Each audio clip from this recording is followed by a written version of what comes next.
Number 92 میں ہم میم لکھنا سکھائیں گے. لکھائی کی مشق ہے. تو سب سے پہلے ویڈیو دکھائیے تاکہ بچے حرف کی بناوٹ کو جان سکیں اور میم کو پہچان سکیں. اس کے بعد ان سے کہیے کہ پینسل کو نقطۂ آغاز پہ رکھیں, تیر کے ساتھ ساتھ لکھیں. اس طرح یہ ہے میم. یہ میم کی بڑی شکل ہے. اسی طرح میم کی چھوٹی شکل لکھوائیے کہ پینسل کو نقطۂ آغاز پہ رکھیں, تیر کے ساتھ ساتھ لکھیں. یہ ہے چھوٹی میم. اس کے بعد مرغ, محل, مچھلی اور ملکہ, یہ الفاظ ڈاٹڈ لکھے ہوئے ہیں. ان پہ بچوں سے کہیے کہ وہ پینسل پھیریں.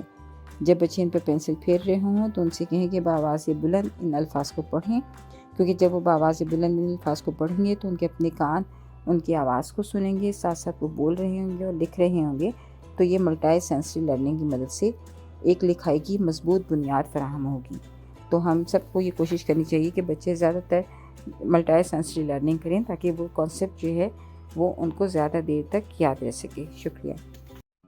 بچوں کو حرف میم کی درست انداز سے بناوٹ کی نظم, چھوٹا سا منہ, چھوٹی سی گردن, لمبی سی دم گا کر سکھائیں.